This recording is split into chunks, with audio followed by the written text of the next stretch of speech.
Well, I got this news this morning saying that Trump here is gonna speak about it. That they caught the shooter. Suspicion was that he was radical left, and now you have more information. What can you share with us about his ideology? Okay, hold on. Before Trump says, go ahead. The reason for the suspicion that he might be radical left was because there was a bunch of stuff written on the rifle, and then on top of that, the spent cartridge was still in the rifle. Now, see, here's the thing about a bolt action. Unless you work the bolt, that cartridge stays in the rifle because the working of the bolt, lifting it up, pulling it back, is what ejects the old cartridge. Pushing it forward will put in a new one, fresh round, and then you lock it into place by putting the bolt down. That's what makes it so important. This individual had no idea what they were doing, in a sense. I mean, no, or the years, but they weren't an expert. Yes, exactly. So they knew enough to police what we call policing their brass. Okay, so he knew enough not to leave that behind. And I saw a video just before we came on of where it shows him running across the roof, jumping down off of the building, sprinting across the courtyard, and then walking across the road to get rid of the rifle. Now, here's the important part that brings me to my point of him being a radical left. There was pro-trans carvings on the casings of the ammunition used. There was also was pro-trans, and there was what am I trying to think of? I can't think of the word.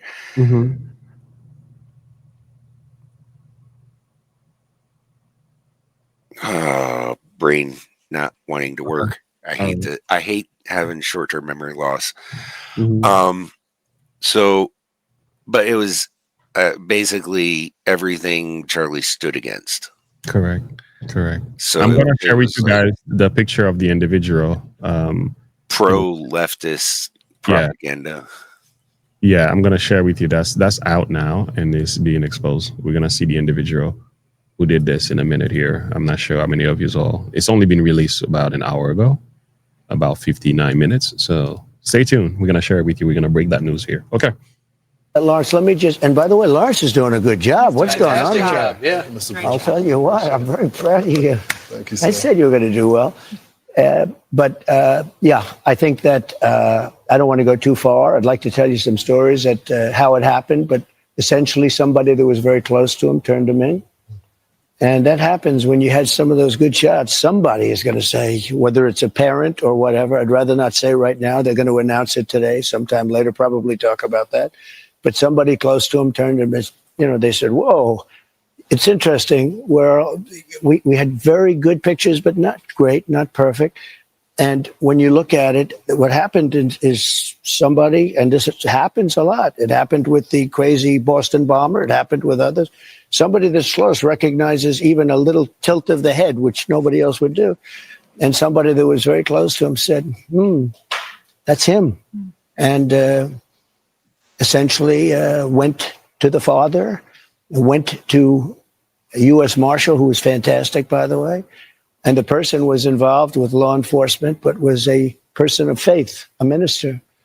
And brought him to a U.S. Marshal, who was fantastic. And the father convinced the son, this is it. And again, I'm always subject to be corrected, but I'm just giving you, based on what I'm hearing, they'll give you a much more active. I just heard about it 5 minutes before I walked in. As I'm walking in, they said, looking real good. They have the person that they wanted. So you have breaking news, don't you? Huh? Thank you. You always have breaking news, Ainsley. Right. Sean's going to be very disappointed that we're not doing it on his show. He'll be very thankful and appreciative of the police officers that got this guy. They did a great. Oh, who is? I don't mean to laugh about the situation. It's just what he said there about Sean not breaking the news. that I'm trying to find levity wherever I can. Oh So yeah. I apologize to anybody watching who might find an offense with that. Mhm. I remembered what I was trying to say was anti-fascist. Yeah, of course. So there was anti-fascist rhetoric and pro-trans rhetoric engraved in the brass casings of the ammunition used. So Antifa, anti-fascist. Okay, okay. Well, are you guys ready? We have the individual. All right, there it is. This is the shooter. Yeah, his name is Tyler Robinson, 22 years old. He was turned in by his, I guess, he has a father who is a pastor. Interesting. And the father turned him in. Congratulations, you have been selected to receive the Resident Presidential Scholarship from Utah State University. The value of this scholarship is approximately $32,000. This scholarship is available for 4 years or 8 semesters. Mercy. Yeah, there we have it. This is Those are the shades he was wearing too. absolutely. And it looks like the same exact hat. Yeah, yeah. That is the guy. It's almost impossible to. Some people were looking at this other guy in the crowd, but that's exactly not him. Because they were pointing out to this guy who debated Charlie Kirk, but that's actually not the case. So it is. Yeah, because they show surveillance video of him dropping off the opposite side of the building, running across the field, and then walking across the street. Oh, they have that video too. I didn't see that. Yeah. Okay. If you have that, send that to me. Is it on Discord? If not, I can look for it online. No, I can pull it up readily. Or just put it. If you can put it in a private chat, that's even better. Yeah, I got you. All right.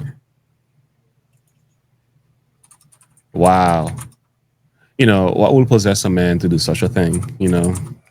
22 years old. You just wasted Demonic influence. Yeah, somebody said it best. Right?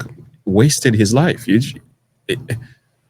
Yeah, he did, because Utah actually still carries a death penalty. So yeah, he completely wasted his life. That is madness. Yeah, it's in the private chat.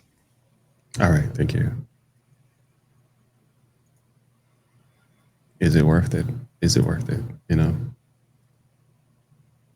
I mean, he may have thought so, but wasn't worth what he thought it was, because it isn't going to turn out how he thought it would. All right, let's play that. Thanks so much for checking out my channel. I really appreciate it. Please click to subscribe.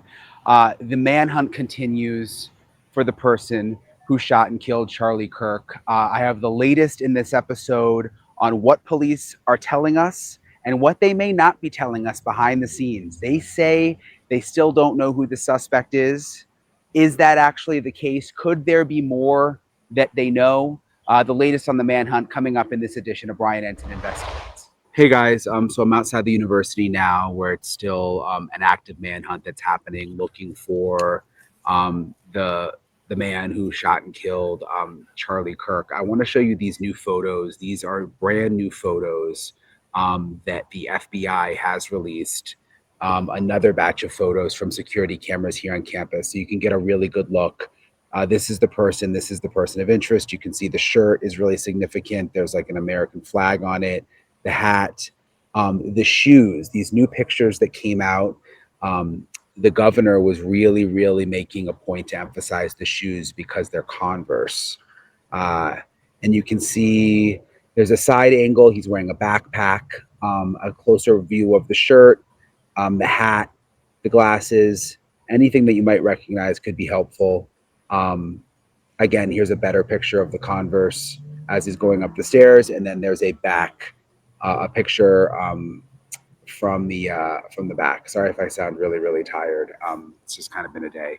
I'm going to walk you through everything. I also have the former FBI agent that I interviewed last night on again to help me understand some of the weird things that happened today. I'm going to get to that in a second, but I want to show you this video. This is surveillance video that was also released today from the FBI. And so this is a surveillance camera that is back behind the amphitheater where Charlie Kirk was shot. And you can see when it zooms in, look on the top of the roof there, and you're going to see the suspect running on the top of the roof. He runs across the top very fast. And then they zoom in here and you see he is now climbing over the side. He puts his sort of feet down on a ledge there, and then he jumps down, and then he starts running through the field. And look again, close up here. He's got the backpack. This is after he's shot Charlie Kirk. He puts his feet down on the ledge, and then he drops down, and he starts running across the field. And you can see as he runs through the parking lot, and then there's a perimeter. Look, there's even a car that's driving by, and he kind of slows down there. I don't know if that's because he doesn't want to look suspicious. And then he crosses over the perimeter road and goes and then drops the gun on the other side. And you can see that he's just sort of blending in now, walking. What's interesting is TMZ had this video from a security camera in the neighborhood in the back there, behind the campus where he took off, and you see him limping, which was very, very interesting to me. They had video of him going to the campus and leaving the campus, and you see him limping, which I think is him concealing the rifle. I think the gun is underneath his shirt and in his pants, and that is why he is limping, because it doesn't make any sense when you look back at this surveillance video again. You know, I want to say thank you for this video. That explains a whole lot for me, right? Praise God for Here's independent media doing the work, man. Okay. This is another part that gives credence to he's competent shooter, but not a professional. Mm-hmm. Okay. A professional coming off of that building wouldn't have come off it the way he did. Yeah, right. He should have definitely had either a ladder or a rope or something. Not even. You can jump off a building that size and walk away without a scratch. The problem is if you jump off the roof of the building, you don't just land square on your feet like he did. You notice how when he landed, you're supposed to like roll. You roll with the jump, right? So when you come down off the building, as soon as your feet touch the ground, you tuck and roll. So that way it disperses the momentum from your fall in another direction. And right there that tells me right there, he's not a professional.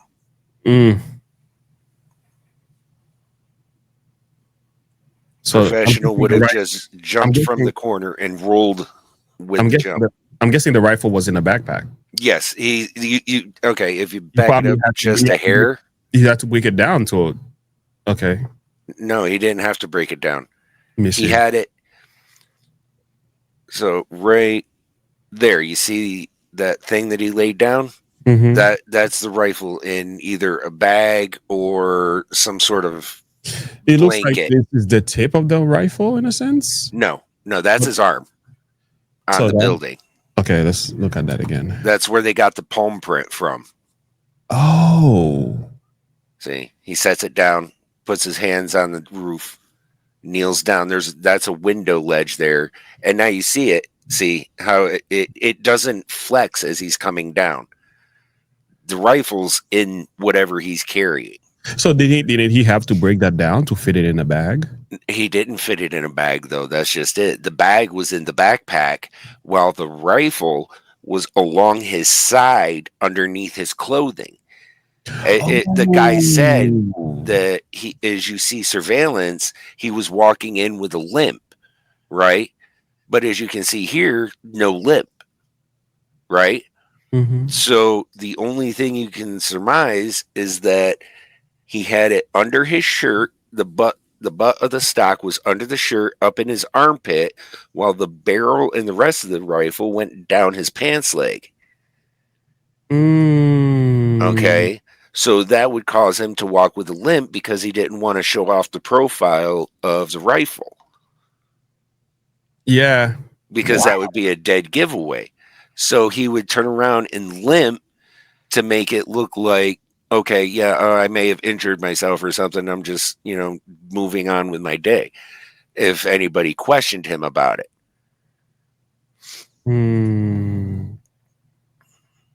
That is an interesting narrative. Yeah, I can see what you're saying here. See, he bends both legs there on the ledge, and then when he jumps down. So it's not in his pants leg then, but yet earlier he was walking with a limp. If you're walking with a limp, you're not going to want to jump off a building like this, especially the way he did it. That would cause you to have a limp. You see what I'm saying? Yeah. Because that's a lot of pressure on like the ACLs and the tendons in your knees and stuff like that. So yeah. Well, thank the Lord. We caught him, and I'm sure there's definitely more to that story, which I'm not sure if we're ever going to get to. Oh, yeah. When you get a chance, finish that video because it's very eye-opening. Yeah, I'm going to put a link to this video in the description below. I'm actually saving this myself. So after our live stream here, check out this video. All right. Yeah, this guy did a really good job of keeping up on everything and putting everything where it needed to be and making sure his ducks were in a row. Wow. And yeah, he was spot on about how he got the rifle in there. Because you figure he probably, because the scope sits higher than the rest of the rifle, and he'd need a pretty powerful scope. Probably at least an 80 to 10 scope, which if you know anything about scopes, that's a pretty big scope, right? Yeah. So he would want that right around where his hip belt area would be, because it would be easier to conceal there. However, it might potentially affect the zero of the scope, which is another indication that he's not a professional, but potentially a hobbyist. And then when he got across, once he got across the street, he dumped it in the woods. And that's where it was found. Yeah, even worse. Yeah, he's made all the bad decisions to get caught. I mean, there was no way to get away with this. There's no way. There's no way he could have gotten away with this. Yeah. Yeah, that's okay. So I got a picture of the rifle here. I found it. Yeah, I sent you one on Discord. Oh, there we go. So maybe you can. It's not the same exact rifle, but it's one like it. Will that be it? That's one with a synthetic stock, yes. And you see the size of that scope. Yeah. That's a 10 to 80 scope. So looking through that scope would be like you seeing your wife across the dinner table at 200 yards. Oh. A professional shooter would not have missed. That's why I say I think he was trying to go for a headshot, didn't take into account bullet drop, windage, and other variables that you need to for long distance shooting, and ended up with the neck shot. Wow. So, okay, so Charlie Kirk's murderer is an Antifa, according to engraving on the tree cordage. You were saying that. Found in the killer's weapon. An imported 30-06. 30-06. Okay, I don't know much about weapon at all, as you can tell. Mhm. 30-06 caliber. Mauser. I'll let you go ahead. So it's a 30-06 caliber Mauser bolt action rifle. A spent cartridge was recovered from the chamber, which means it had been shot but never ejected. And 3 other rounds were loaded and ready in the magazine. Now, this must be a more updated modern rifle because the older rifle models, they didn't use magazines, they used clips. Where, have you ever seen a M1 Garand? How an M1 Garand works? Uh-huh. Where you take the ammunition and you load it from the top. You have a bunch of them on a strip, and you stick the strip in, and then you push the ammo down in through the strip and into the weapon, and then the strip, you pick out the strip, and then it locks the bolt forward, putting the next round in, ready to go. That's how an M1 Garand works. That's called a clip. A magazine is a small metal container that holds the ammunition that you put in. Usually you put into the bottom of the item in question, and it feeds with a spring. It pushes the ammunition up into the chamber. So when if you see how where the stock is, just forward of the stock, you see that big bulbous thing? That's right above the trigger where the bulbous thing is. That would be the bolt. You lift up on that, pull back to eject the old spent cartridge, push forward and lock it back into place to get a new cartridge. Okay, let me make this bigger. I'm not a weapon expert at all, so you know. So you saying the stock is right here? Yep, that's a stock. And then if you go forward of the stock, and you see where the trigger guard is. Okay.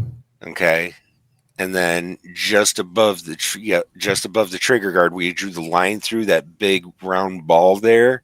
Is it right here? Yeah. That's the lever to work the bolt. You lift up, pull back, that ejects the spent casing, and then when you push it forward, it puts the weapon into battery, putting in a new cartridge, and then when you put it down, it locks it into battery so that it doesn't fly back at you right there. Yep, exactly. Whew. And that ball is there so it's easier to hold on to and grab, and it's easier to find. Now, a lot of professional shooters don't have that on theirs because they instinctively know where it is. Yeah.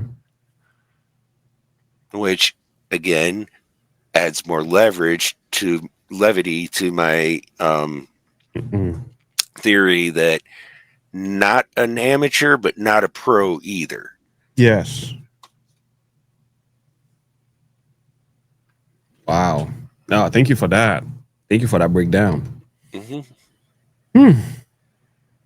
Yeah, that rifle boy.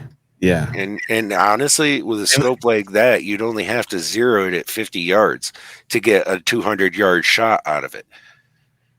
Because you can even hear it in the sound of the weapon also. The sound that it's definitely a rifle. It's similar to, I'm not an expert at it, just the way it sounded when the gun went off, you're like, yeah. Oh, each rifle has its own unique sound. Yeah, this is very unique. You know, so you can definitely tell when somebody's shooting, say, a 30-06 versus a 6.5 Creedmoor. Very different sounding. Versus a 5.56, which is the AK or the AR-15 platform. Very different sounding. Which all sound completely different to the AK variant, which has its own unique sound. You know, so yeah, it's. Thank you for that. And yeah, like I said, that scope, you zero it out to 50 yards, you can get the same exact shot and grouping at 50 yards as you can at 200 yards if you actually know what you're doing with it. those two lines and dot you just drew are right around the chamber. That's where the spent cartridge would come out. But that was left in there. But he left it in there because he was policing his brass. He didn't want the evidence left behind. Oh. And so, yeah, if the cartridge was left behind, you could have traced the bullet to see where it was bought. No, not just the bullet, but because of the way it probably had to be loaded, because it was probably a top-down load. Mm-hmm. He had to press his thumb onto the ammunition to get it in. So therefore, it would leave a thumbprint on the brass casing. What? Yeah.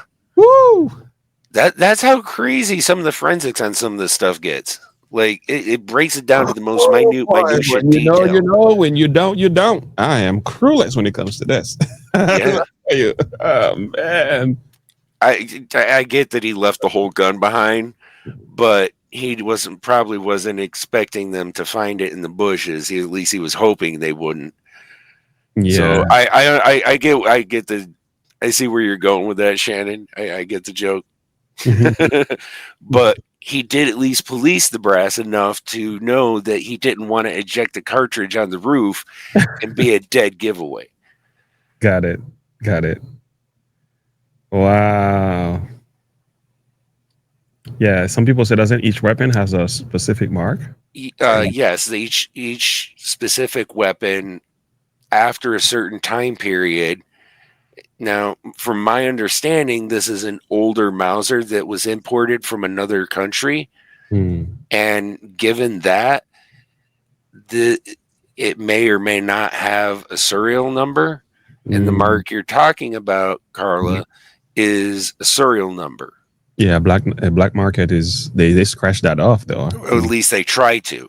Yeah. It's very, very difficult to completely scratch off a serial number on a weapon and still have it functional and not blow up in your face. Are you serious? Really? Yeah. Because they embed the serial number so deep into the metal that it actually weakens the structural integrity of the weapon of question. Well, great job. Whoever thought of that. Wow. And again, Shannon, to your point that he doesn't sound that smart, that's the difference between professional, amateur, and somewhere in the middle. He has experience with rifles. He knows how to use one semi-effectively, perhaps for hunting and stuff like that, because 30-06 is a very common hunting rifle. So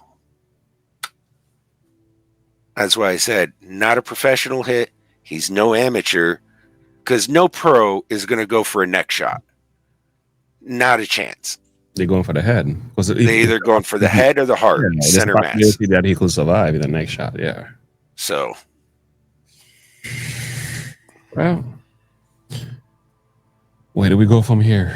Thank you for that, man. That was an amazing breakdown. I needed this. I needed to make sense of this. You know what's even scarier? Stuff like this. I'm not sure how much of this we're gonna listen to, and you were making reference to it. I hope Joe Rogan is next. Like what? Yeah, Ben Shapiro. Yeah, J.K. Rowling next. Some of them are calling out Candace Owens.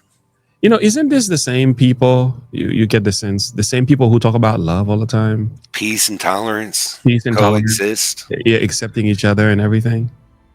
Yeah, I just don't understand how is that message loving. You know, Ben Shapiro. That is crazy. Matt Walsh is on their list. Yeah, like what is this? This is like a call for war. It is. It really is, and I think that's what they're pushing for. And not very Christian of me, but they're trying to FAFO, if you know what I mean. Wow. Trump? Yeah, so they've been calling for that for a long time. That's been going on for a long time. Look in Discord. There's a video in there that I sent you yesterday from Nick Freitas. That guy. Yeah. I like what he says in the video. All right, let me pull that up. Yeah, you sent me okay, the weapon you sent me is it's very similar. I see what Yeah. Very Very common hunting rifle. That's why I said he's probably a hunter, or he's gone hunting with his dad at some point in his life.